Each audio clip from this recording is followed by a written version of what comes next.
जब से रामो ब्याही घर आए, नित नव मंगल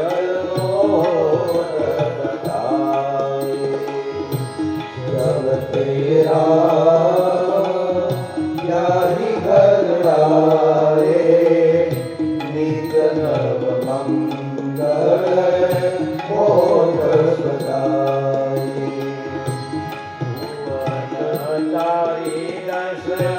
भूधर भाई सुख में बरसही सुख पाई।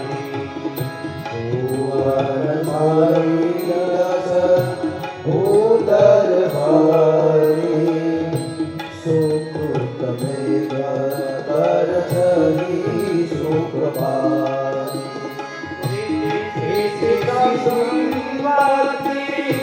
नारी सुहाई उमंगी अवर अंकुरी कर आई। संपत्ति नारी सुहाई उमंगी अवर अंकुरी कर आई।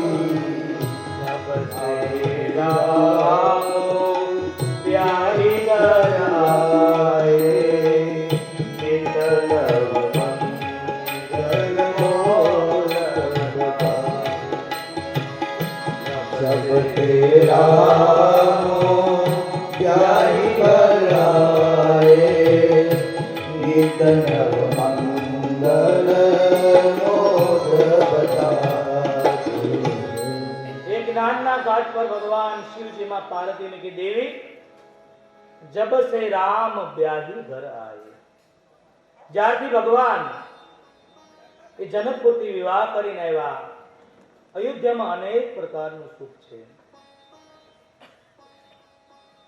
યાજ્ઞવલ્ક મહારાજ ભરદ્વાજીને કહે, હે ભરદ્વાજી, સુખનો અયોધ્યામાં વરસાદ પડ્યો છે. ભગવાનના વિવાહ પછી રિદ્ધિ સિદ્ધિની નદીઓ આવી છે, સુખની વરસાદ નદીઓ વહેવા લાગી છે. આજ અયોધ્યામાં અતિ સુખ આવ્યું છે. વરસાદ પડે એ સારો, પણ અતિ વરસાદ સારો નહીં. એક ધારો 1 મહિના દિવસ સુધી વરસે તો આપણે કહીએ કે હવે તડકો નીકળે તો સારું. અયોધ્યાનું આ સુખ જોઈને ભગવાનને લાગ્યું કે હવે બહુ અયોધ્યામાં સુખ આવ્યું છે, હવે એક નાના એવા વનવાસની તડકાની જરૂર છે.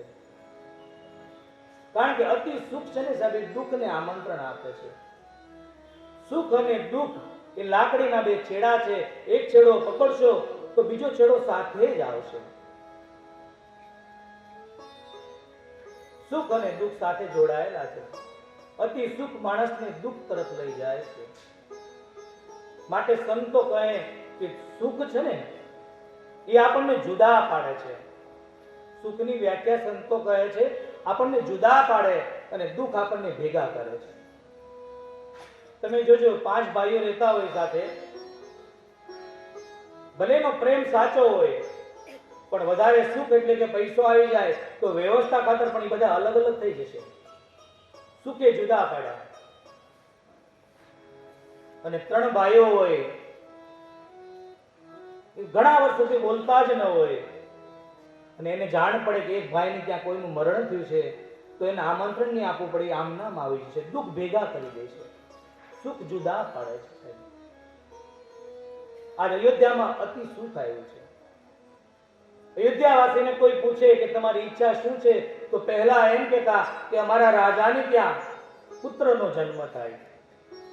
પરમાત્માની કૃપા થઈ, એક નહીં 4 પુત્રોના જન્મ થયા. હવે પૂછે કે તમારી કાંઈ ઈચ્છા ખરી તો કે લગ્ન થાય. 4 ભાઈઓના લગ્ન પણ થયા. હવે કોઈ પૂછે તો કહે અમે જીવતા હોય ત્યાં દશરથ મહારાજ રામને રાજા બનાવે. આ તમને નથી લાગતું આ મારી તમારી કથાઓ છે? આપણને એમ થાય મને એટલું મળે, મને એટલું મળે, પણ એટલું એટલે કેટલું? ઈચ્છા દુઃખનું કારણ બને છે સાહેબ. વધારે ઈચ્છા માણસને દુઃખી કરે છે.